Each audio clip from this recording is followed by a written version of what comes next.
I don't think there's as much of a delay. Go. It's beginning to look a lot like Christmas.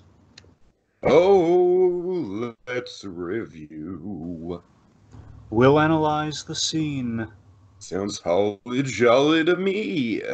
before it's over. Let's begin. Bum. Bum. Boo boo boo boo boo boo boo. That's right, folks. Since the Christmas season is upon us, we thought the way to celebrate and get into the holiday spirit would be with some holiday reviews. 6 to be exact, Junior. Selected and arranged for your Yuletide pleasure. So silver up those bells, light the multicolored lights, go out and build a snowman, will ya?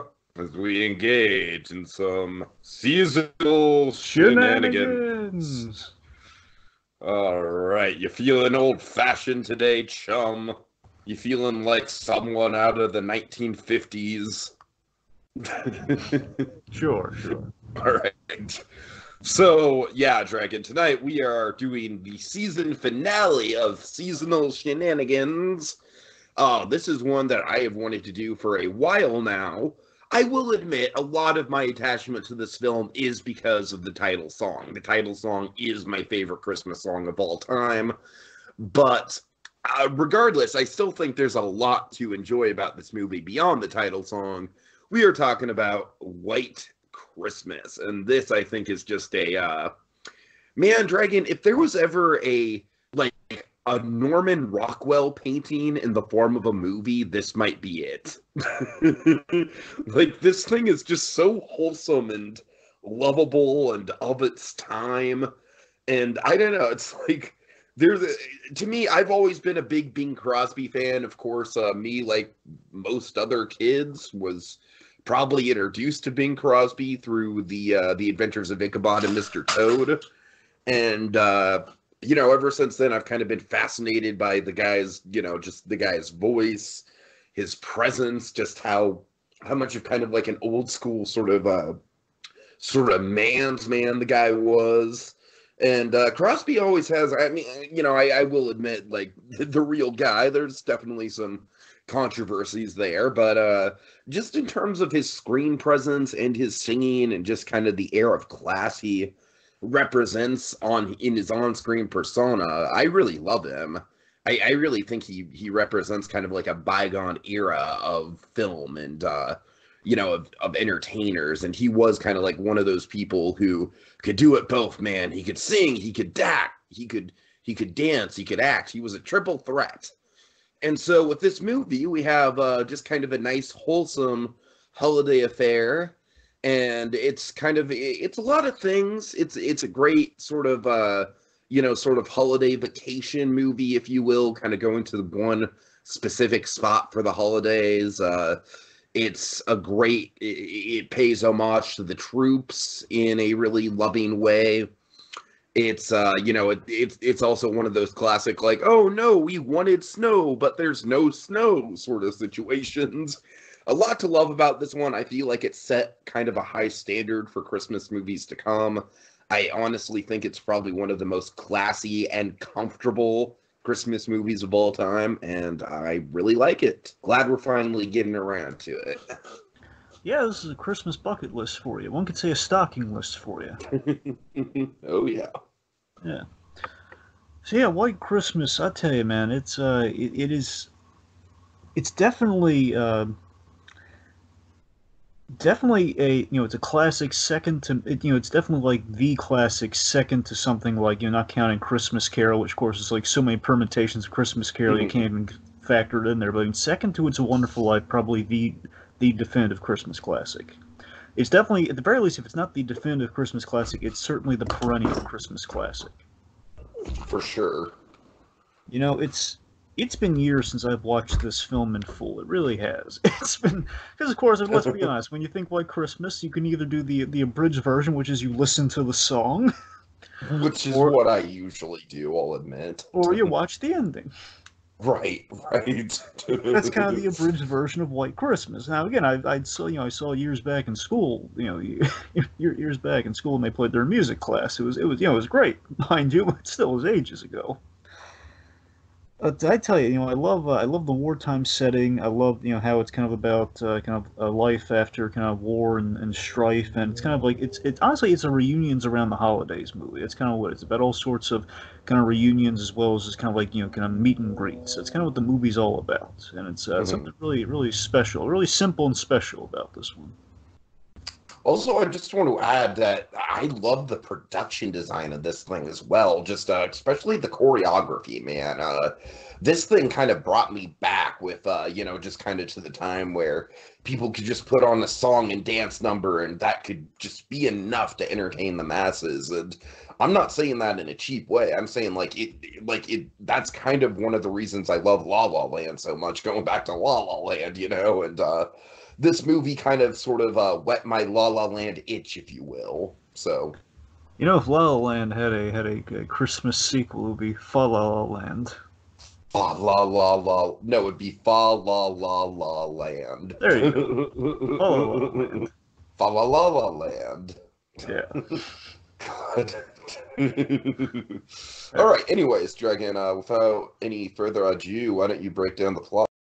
All right, plot goes a little something like this. So the story opens in the midst of kind of a USO style Christmas show, mainly among the troops. I don't know if it's like a true blue USO show, but a little holiday celebration amongst the troops. During World War II, 1944. So it kind of reminded me of the Thanksgiving pageant from South Pacific. Yeah, sure. I mean, it's definitely kind of a pageanty thing that the men do for themselves. I don't think it's a full-on USO show, but that's kind of the better shorthand for it anyway. So, they're doing all this as well to pay tribute to the beloved General Tom Waverly.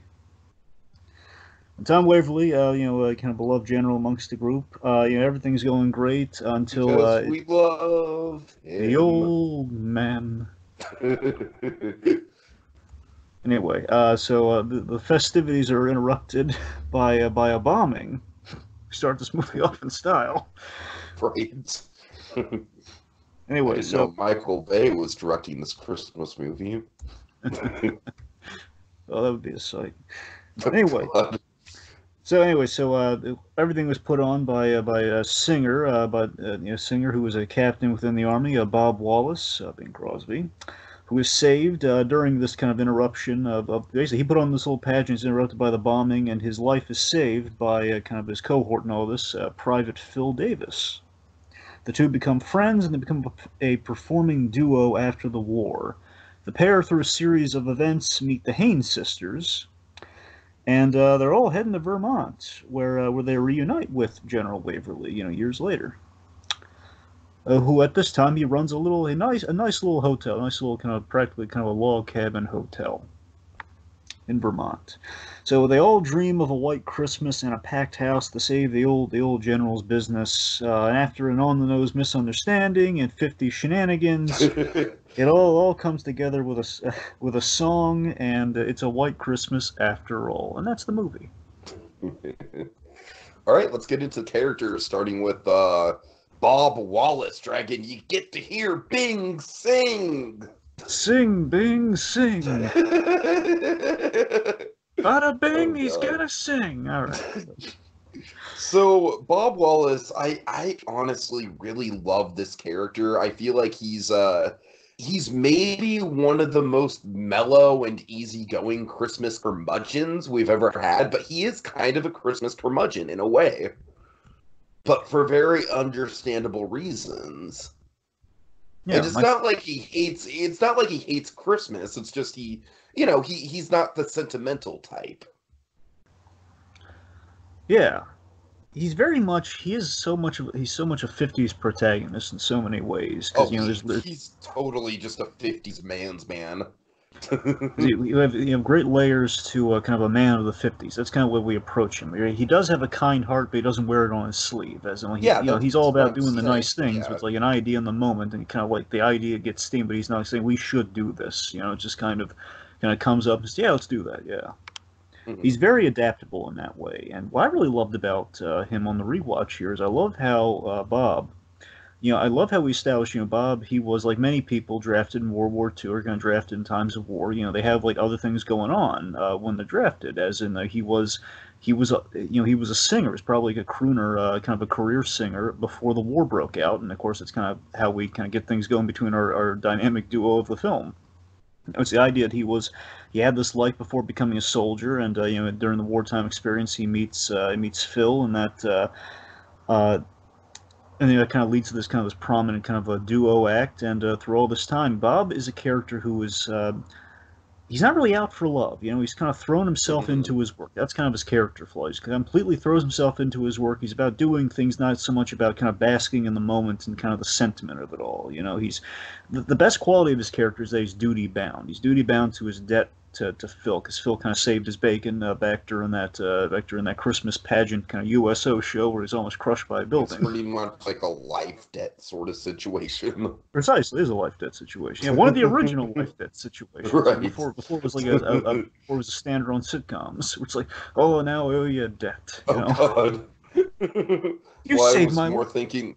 I was more thinking like, you saved my life. I owe you a life debt. Floppity. Well, I was thinking more like Hey Arnold, where Sid owes Arnold debt, but okay.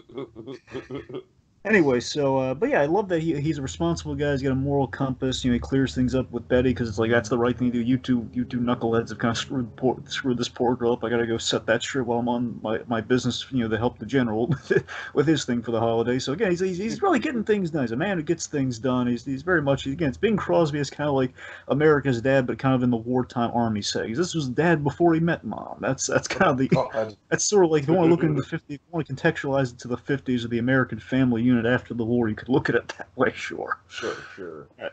But I mean, I'm glad you did make the point. Like, one of the things I really do respect about this movie is it shows kind of like, soldiers aren't just defined by the war or defined by their service. They've got a whole life and passion, outside of that. And, it is with Bing, it is kind of like a, sort of like a balance of that. You know what I mean? Like the honor-bound duty and, and sort of mixing with kind of like the passion that he has for songwriting. I think that's a really interesting balance to hit with him, and I really like that they did it. All right, so let's talk about the co-star of the movie, Danny Kaye. Phil. What's his last name? Davis. They call him Davis throughout the movie. They rarely even call him Phil. Basically, I'm looking at the credits like Phil Davis. I don't even know them calling him Phil. Point being Davis here. Otherwise, Danny effing Kaye. Davis in Maine. So by the way, there's another Better Call Saul promo that just dropped, Dragon. Did you see it? No, I didn't. Well, something to look forward to after this, anyways. So yeah, Phil Davis. This guy is definitely kind of like a great yin yang to the Bing Crosby character because he's sort of like the wide-eyed optimist of the two of them. Certainly, and of course, Bing Crosby, very famously, he's paired together with, in a duo many a time. Of course, I think the most famous pairing would be, Bob Hope. Yeah, Bob Hope. Of course, for me, it's funny. I think I've told you this before. In The Legend of Tarzan, they did this loving homage to Bing Crosby and Bob Hope, where they have these two characters. Tarzan befriends these two characters, Hugo and Hoof, who are absolutely modeled by, like, in terms of the design, in terms of the voice and the performance. They are essentially Hope and Crosby in a misadventure that leads them to the jungle in which they befriend Tarzan. It's awesome. And again, they're doing impressions of Hope and Crosby that does sound awesome. So the idea is like, imagine if you had this. Essentially, I forget this is an actual film. I wouldn't be surprised. Abbott Costello have even done this, where essentially Abbott Costello once had to join the French Foreign Legion. That's essentially these guys ran away from the French Foreign Legion to the jungle. And anyway, a lot of love for that pairing. And of course,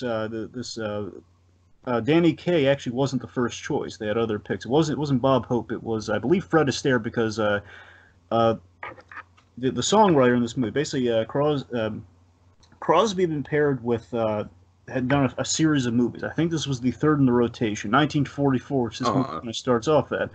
1942, actually, there's a movie called, I think, Holiday Inn, which essentially coined. Yeah, Holiday Inn. Yeah, that's definitely a predecessor to this movie for sure. Irving Berlin was the guy who wrote the White Christmas song, I think. Right. And the idea is famously Crosby sang, and the first time they put it into a movie was in Holiday, and then they liked it so much, like, let's do a whole movie based around White Christmas. That's kind of one. Yes, Dragon, yes. Years later, and again, like the original star, because Fred Astaire was at that time, especially in the movies. I don't know if this is before Hope and Crosby really boomed or not. I can't recall, but at the very least, for a few movies with the songs, you had specifically Astaire and Crosby. So anyway, so they go to Danny Kaye, and Danny Kaye is an excellent.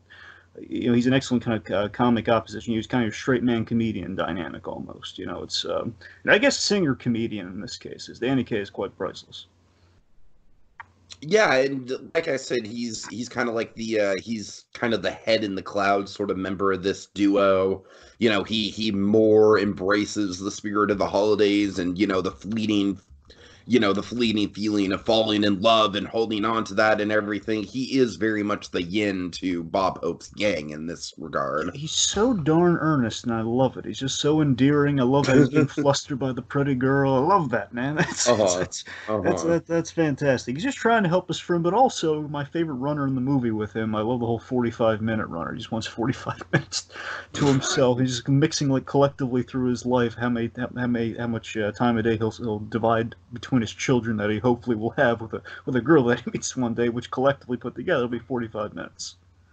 Like, why are you doing this, mister? For 45 minutes? What?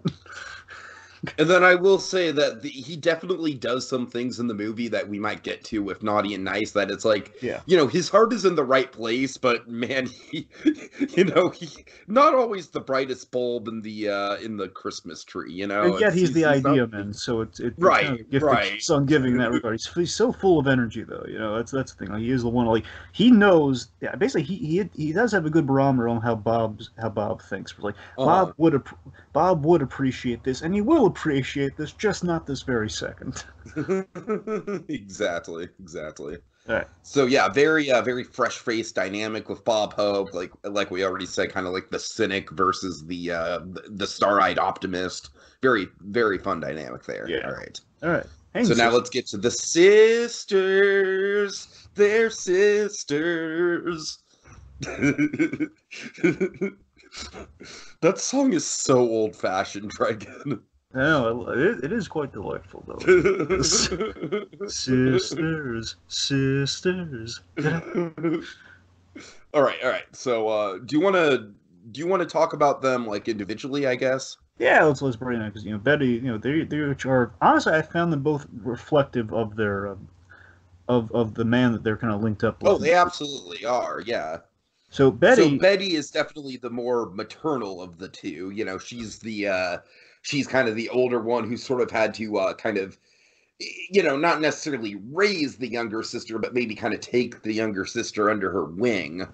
And because of that, she is definitely more world-weary, much in the same way that Bing Crosby is. Yeah, it's basically like she and Bob are very similar, with one exception, in that, Betty, she's a little uptight. She's trying to run a really respectable act, in the sense of the one difference being, she detests angles, where Bob accepts him as he's been around. He knows how the business works. Like, yeah, sure. So an angle's kind of played. Let's just roll with it. Fine. Mm-hmm. It's like we'll got pulled over my eyes a little bit with the whole letter game. Or basically their brother. They knew essentially. Bob and Phil knew their brother from the army, and that's essentially how they were kind of bamboozled there. Judy writes the letter. They kind of gets to them, involved in the whole plot of the movie. Mm-hmm. They check him out because they were hoping, like, hey, maybe we can open for him. I don't know, something like that. Anywho, it was. I will say that element of the movie is a little bit rushed. It is, but you know what? Again, I've seen God knows how many Abbott and Costello movies where you have a situation that kind of gets the ball rolling. It's kind of a classic comedy. Sure. Thing. You're right. You're right. That's like it's perfectly fine. It's almost kind of like sort of.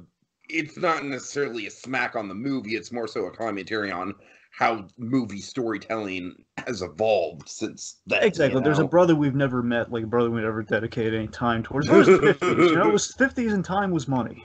Right, right. Well, yeah. So anyway, so Betty basically the crux of the movie is Betty falling for Bob, and over time she falls for Bob, and she sees past kind of the show It's business. very much that classic sort of dynamic where, like, oh, they're very prickly towards each other and they don't get along at first. And their first argument, they have sort of like an ideological Mhm. disagreement. But then over the course of the movie, she gets to see his sweeter side.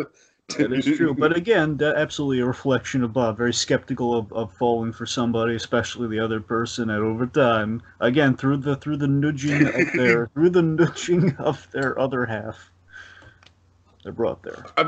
Here's the thing about this movie, Dragon. Like, I'm not really that caught up on romantic comedies of this time period, but this movie definitely feels like it's kind of like a prototype of sort of like a traditional, just very straightforward romantic comedy, where you have like the especially with the with the misunderstanding, the classic like misunderstanding in the Hmm. third act. Oh, we'll get there. Oh yeah, oh yeah. And also, of course, Rosemary Clooney, Georgie Boy's aunt, I believe. 'Cause, Georgia boy. yeah, George Clooney. George Clooney is Rosemary Clooney's nephew. Nice, nice. Yeah, and actually, here's the thing: in real life, she was a song and dance act. I forget if she was entirely solo or if she did have a kind of a sister act like this, because I believe George. I forget if it was Clooney's. If you in relation, I don't know if in relation to what. Basically, Betty had a sister, and this Rosemary, sorry, Rosemary Clooney, and her sister. I want to say had an act, and then she went solo, but I don't know 100% if that's the case. All I know she was an actual singer, so basically she was kind of pre-trained when they did the movie, and maybe that's where they got the idea of a sister act, if that's the case. All right. Mhm. Judy. Judy, yeah. So she is, again, I feel like we're kind of going to repeat some points First that we off, did with. Go ahead. she's Sorry. a Vera Oh Ellen. God, yes, she's a Vera dragon. Also, Vera Lynn. Want Yeah. me to just start listing famous Vera's dragon? Well, Vera Fernando Miles. Vera. Well, Vera Miles, of course, there's a big one for you. Again, like a big Right. Hitchcockian tie-in as well. Again, it's kind of like predestined. We need a Vera involved in a psycho-related thing years down the line. All right. Anyways, Sorry, getting back on what seriously, I really liked Judy as a character. I thought she was really nice. yeah. I mean, once again, she is very much a counterpoint to Davis's character. I think out of the four of them, she's probably the least developed, but I think her main goal is kind of to get out from under her sister's shadow, get out from under her sister's wing. She wants to kind of prove to her sister that she can make it on her own. Yeah, yeah. Basically, you don't need to play mother hen to me just to keep the act going, that sort of thing. Basically, again, she has a similar thing to Davis. Then you should be able to live your own life here, as in like you shouldn't just live and breathe the act, and that think that if Right, you stray right. from it, it's going to crumble.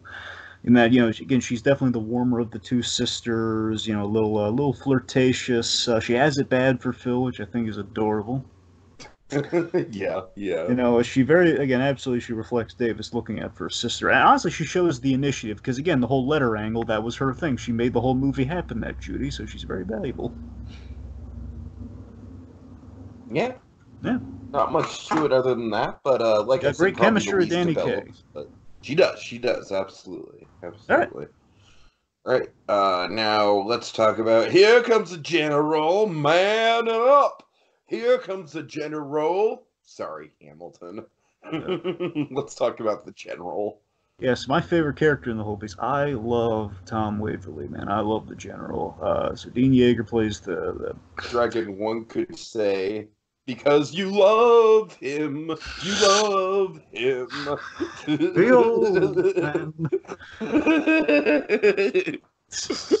Go ahead, Seriously, sorry. I love it. This character is great. He's just this lovely, loyal, general character. I He's love him. almost like a prototype Lieutenant Dan. In a sense, yes, like a much more imagine a more kind of more initially warm version of Lieutenant Dan. So that's the thing. Like, I love it visually. So visually, what we see with the general, it's really neat when you rewatch is that the general, he's a wounded man in war. So the idea is he's being replaced. I don't know if it's purely because he's reached the end of things or because again he is walking with a walking stick at the start of things, like a cane.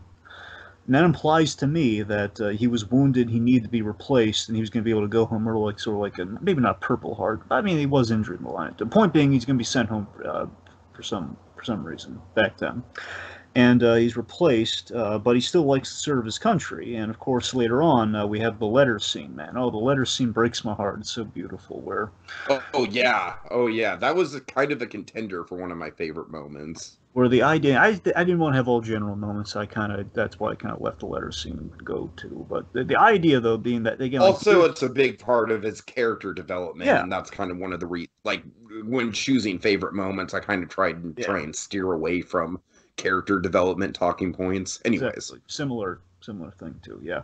So that's the thing. So the letter scene is a really big thing for the general. Where again, the idea is like 10 years later, the general, you know, he's kind of hunkered down because we start in 44 and the movie takes place in 54. So I mean, like, they're not saying it's 10 years per se, but assumedly it could be 10 years, maybe at least 5. I don't know. It's been a couple of years after the war. mm-hmm. It has to at least be a year later, given like when the war ends, approximately. So the point being, years later. Years later, the general, he wants to go back for active service in more of like a training capacity because again he can't be in the field because he was a little older and again with that wound he's sporting. So the idea is he's waiting for this letter of like if you got accepted into like the training position, kind of train the new recruits and still kind of have a place within the army, and he was shot down, and it's like it's really.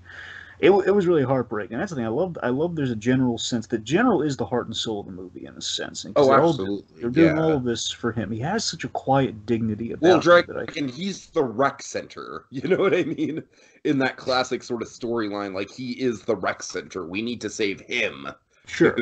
Yeah, if you put it that way, absolutely, yeah. But yeah, the general, I love the humble existence of managing a hotel the general's gone to. He's not complaining about it by any means. Again, he wanted to go back to the service, but still, it's the fact he runs it. He's with his family, with his granddaughter. Everything's general's living okay here. But I love business is hurt by the lack of snow, and he's just kind of accepting everything with just kind of this great quiet dignity about him. It's just this arc of like.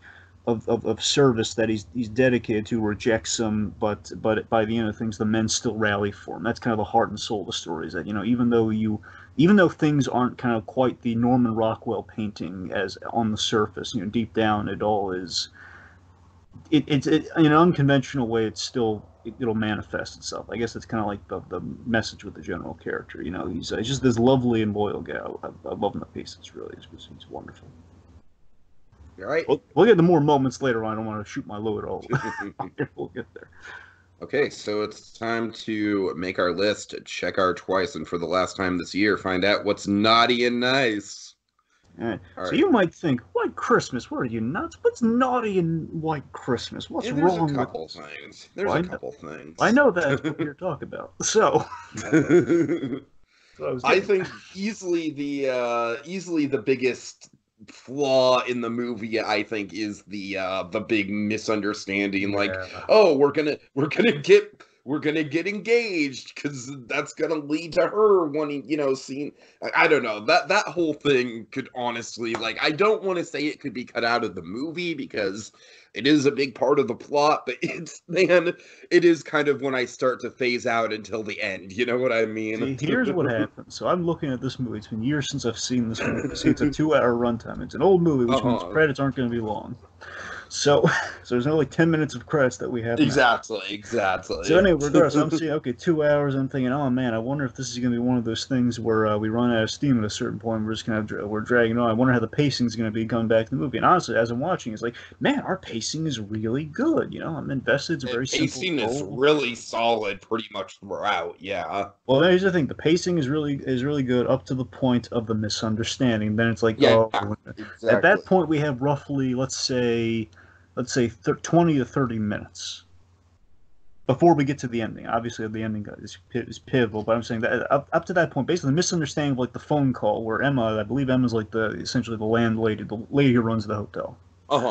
So Emma, basically, she listens into the calls, like the note, a little nosily, as she eavesdrops into the call, and basically she hangs up before she hears the clarification that, oh, he's not going to commercialize the general's pain and anguish, to get monies for the holidays. He's not going to do that. You know, he's like, but again, she doesn't hear that part, so she Here's the hangs up. thing about the misunderstanding is that it's like it's that, yes, and then it's also the engagement stuff. Well, It's I like was getting the whole there, but sorry. It's like the whole thing is just kind of like a comedy of errors, you know what I mean? it's the whole comedy of everything. That adds like 20 to 30 minutes of the movie that you don't need, and it's like that's Mhm. the honestly the movie was so well paced up to that point. It's like, oh If they no. just ended it there, like as a 90-minute movie, it probably would have been fine. Yep, and that kind of makes the movie longer than it needs to be, and Yeah, with the whole yeah. engagement thing. Again, I think it's fun with with Danny Kaye and and Vera Ellen there. I think it's one. I love that scene. I love the scene of a proposal of the engagement. I think that's hysterical. But do we need it? No. At the end of the day, it's like it's a little dated. Like engagement used to be a bigger deal than it is now. Oh, And the fact that basically just, at the end of the day it renders itself pointless and it shows and it's like yeah, we didn't need that, we just added more time than we needed to, and again in that latter half too, I gotta tell you, I don't know if you had if you had the same thing I did, but I gotta tell you, it feels after that misunderstanding when time's starting to add up, it's like, okay, when are we getting to the end song, when are we getting to the payoff, yeah. you No, have no, no. I hear you. I was starting to be like, okay, I just want to hear the song. Damn it. I mean, like it's the fact that I think at that point the songs are starting to add up than they were up to that point. Where it's like now it's like, okay, we're rehearsing. At the end of the day, we're not going to see any of these songs again, so we're rehearsing.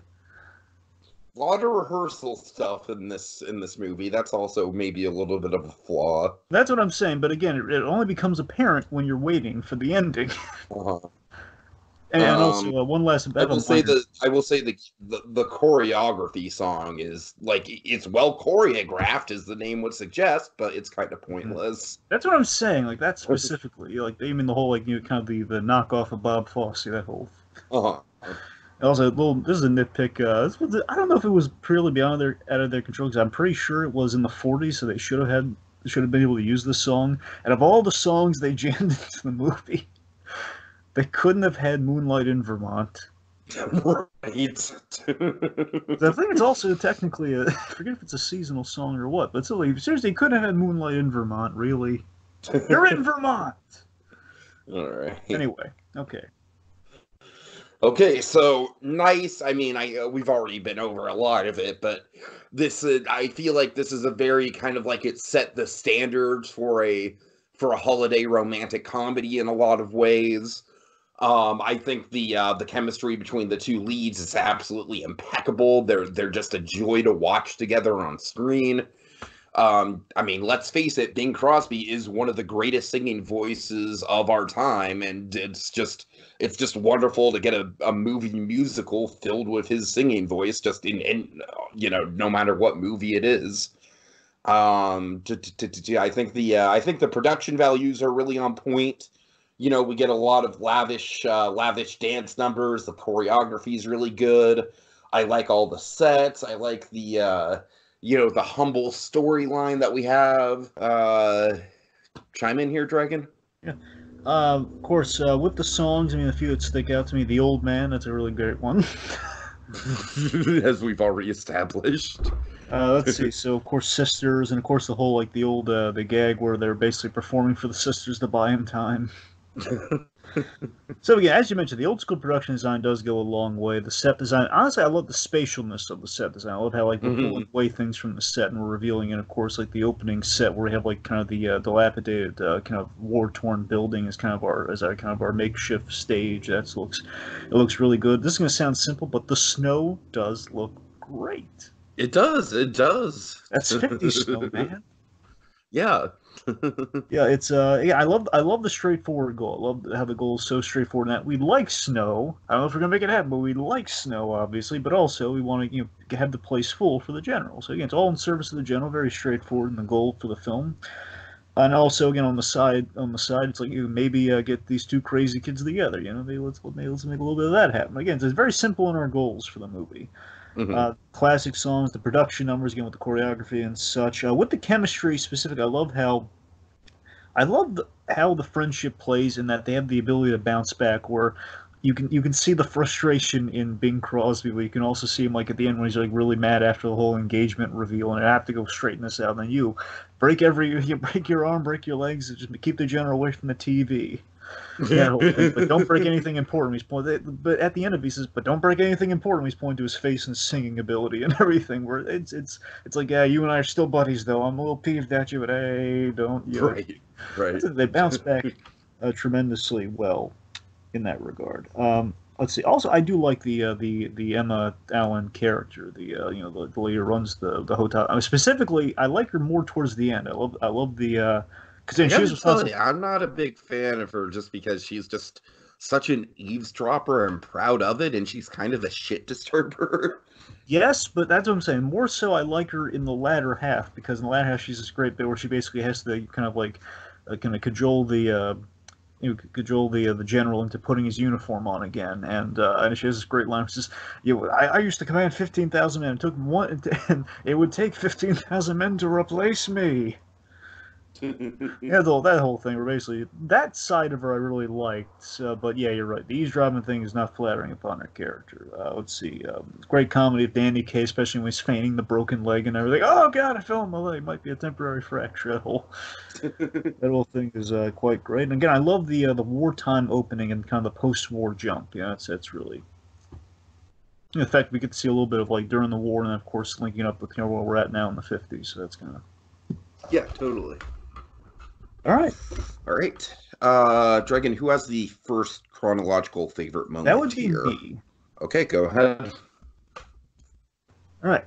So I love the opening movie. Really hit me in the right spots because I love again the general being the general has hit me the right way instantly on the first scene that he has. So I love the general shortcut scene.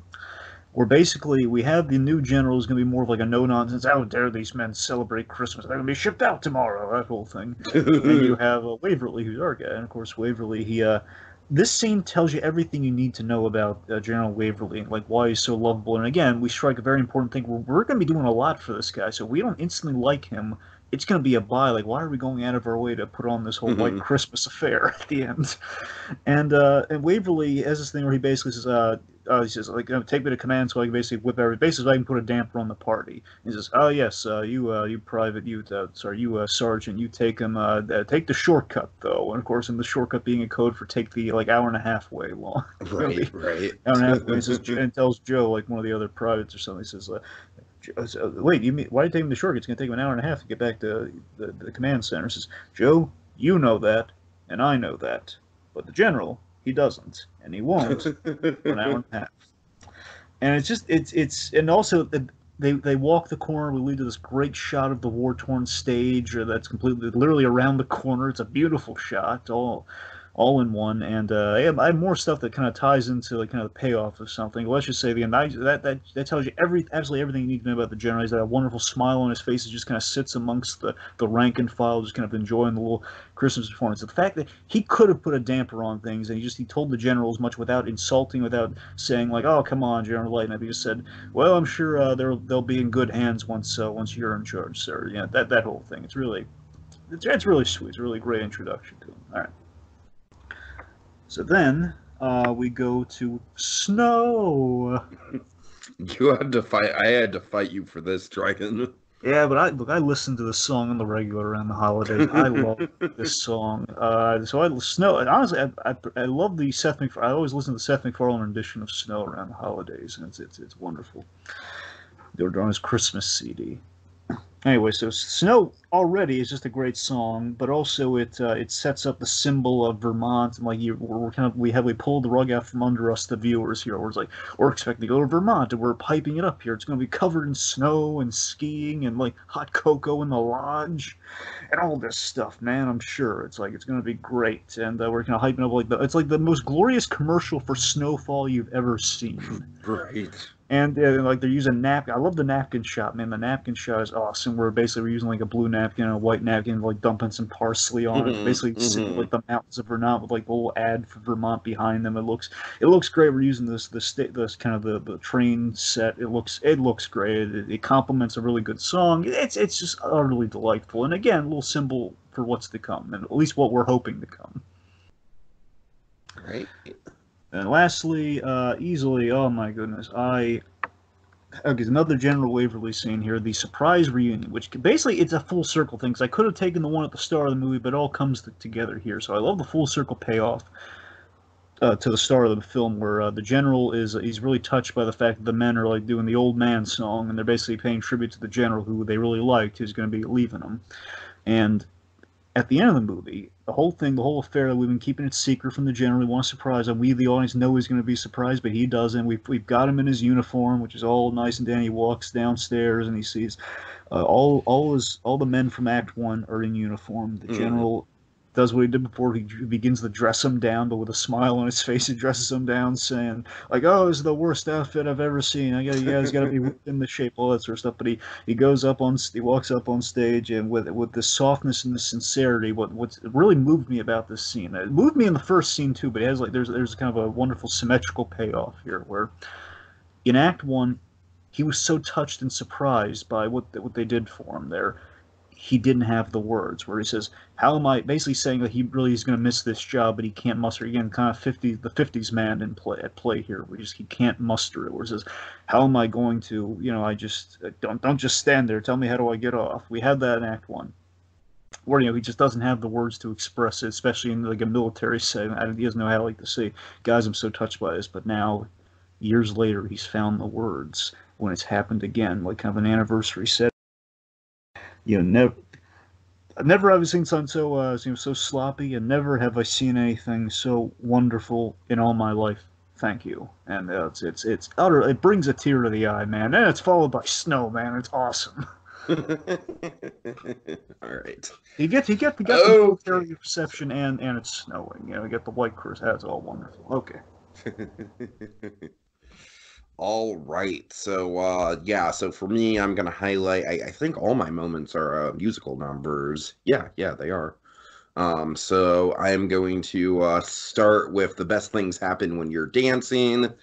And this is the Dragon, this is basically the start of the dynamic between the leading duo and the sisters. And we're seeing basically oh God, sorry. We're seeing Davis and Judy kind of on the sidelines, sort of getting to know each other, and as kind of like the main romance of the movie is Bob and Betty are kind of like kind of having that awkward date, but that awkward first encounter, the whole ooh, I'm not explaining this well.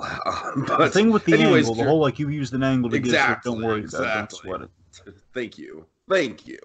Anyways, what I really love about this is just I love kind of the surreal quality to the actual scene itself. I love how Danny Kaye and Vera Ellen just start, they dance on the roof, man, and they dance on and it starts snowing, and I don't know. There's just something about kind of like it almost kind of has like a singing in the rain quality to it for me. Sort of like this indoors outdoors vibe, Dragon. You know what I mean? Right, like Where the ladder scene from Singing in the Rain, yeah. yeah, right. Where you've got kind of like this massive set that's like simulating an outdoor environment, and it's got like a building within a building that they're dancing on top of, and the choreography is really on point. The chemistry is really on point. Just overall a very likable number, kind of a good sort of lavish dance number to start off.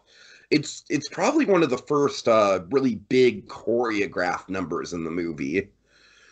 And then let's see. Then the next one I want to highlight is "Count Your Blessings Instead of Sheep." And Dragon, this might be, besides White Christmas, my favorite song in the movie, just outside of just from pure songwriting perspective. And man, Bing just delivers it, man. I don't know. Like his performance in this song might honestly be even better than his performance in the title song, because I love how he's just so filled with kind of like wistfulness and longing, but at the same time sort of like this vague sense of world weariness. And it is kind of like the moment where him and Betty really start to fall for each other, and it's kind of like a classic romantic comedy setup, the moment where they kind of like get past the initial sort of prickly way in which they start their dynamic and really get to know the person on the other side of it. But man, it's handled in such a classy way and such a likable way where you totally understand why these people didn't hit it off right away, and you totally understand why they're hitting it off now. I really like it. And then finally, of course, Dragon, of course, just kind of piggybacking off of your final moment, man, everything from as soon as it starts snowing and Bing starts singing White Christmas and the movie just wraps up, I don't even know what more there is to say. It's classic Christmas, man. It's like a Christmas card in the form of a 3-minute segment in a movie.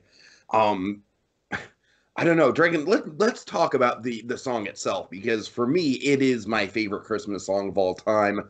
I love how nostalgic and earnest that song is. How it's kind of it's kind of calling back to Christmases of the past and also looking forward to Christmases yet to come. Not trying to make a Christmas Carol parallel here, just I'm saying it does have this great kind of like, like, man, I love the Christmases of my childhood, and I hope that one day I can get that feeling back again. It really just ends on this great sort of swell, and it's kind of the ultimate feel good ending, Dragon. I mean, granted, I think the movie, as far as feel good quality goes, I think it definitely peaks with your moment, absolutely, and then my moment is kind of like, all right, and then let's wrap things up with a song. But like I said, that song does happen to be my favorite Christmas song of all time, and it is just a very, very loving way to go out. A very simple, very just feel good. Like, you're walking out of the theater with a song in your heart, and I love it for that. Yeah, I tell you what really, again, in connection to my moment as well, I mean, honestly, the whole thing with the White Christmas included is that it, again, it's completely full circle with how the movie opens, where we start off, and that's the thing kind of hit me, it surprised me rewatching movies, like, oh my god, we get White Christmas right out the gate. It's like one of the main songs that we open on after the old man segment. It's like we're singing White Christmas. And again, we kind of full circle. We do that again after the old man. We then end with White Christmas, and it's a feel good. Like, that's the thing about White Christmas. White Christmas is like there's so many great songs, but some of them kind of play like it's like the getting ready for Christmas song. White Christmas is like it's Christmas Day. It's like Christmas night more accurately. Totally. Not even Christmas Day. It's Christmas night. Imagine the ending of a Christmas story where you have like the parents in the dark sitting by like the snowfall outside. You could play White Christmas. Be right on the money. I mean, it's like the perfect like successful Christmases of the future meeting Christmases of the past, and it's like again the idea it's a bright future for our dashing duo and their relationships with the sisters going forward. We have that weird thing like the knight in shining armor gift, which Bing Crosby doesn't even care about; it just tosses on the ground. But yeah, you're right. That is a little out of nowhere. It really is. I keep thinking I was missing some. I can only assume somewhere she said like because he was kind of a knight in shining armor, but he just kind of tosses it. The point being, it's like we're looking into it like you silly women and your metaphorical gifts. Point being, though, it's about kind of the whiter pastures, as it were. It's like it's like everything's it's like the perfect Christmas card Norman Rockwell moment, kind of like summarized melodically as the ending of the piece. Again, it's a 1001, 1002 moment. Like, how could it get any more Christmassy than this? And it is. Yeah. All right, so that leads into the question, Dragon. How does it hold up? I'll tell you, I feel that it holds up just right. Could it be paced a little, could it be trimmed a little bit towards the end? And especially in that last kind of half-hour segment of it? Yeah. But simply the movie it's some holiday magic. It really is. It's holiday magic. It's a song and dance movie from the 50s, but at its core, it is this. It's the epitome of what the holidays are all about. It's an act of kindness towards loved ones, towards friends, even strangers. White Christmas is is the dream of the seemingly unachievable. That's what White Christmas is all about. That's why it's a snowfall when it looks like it's not in the cards, but it ends up happening. We kind of have that with the general, where he literally needs this, but he emotionally kind of wants this as well. Not literally, he doesn't emotionally want the snowfall, but emotionally he wants the kind of that sense of relevancy, that sense of community again that he used to have, and again, the lives that he touched made that happen. That's something so remarkably touching within this movie, and it's what the holidays are all about. So White Christmas truly is kind of a great, there's a simply wonderful example of the Christmas spirit and what the holidays are all about. And kind of like a little holiday adventure is kind of in kind of the '50s song and dance setting. It's kind of what the movie is, and absolutely. It's kind of a movie that never changes. Therefore, it holds up just right. Yeah, well said. Well said.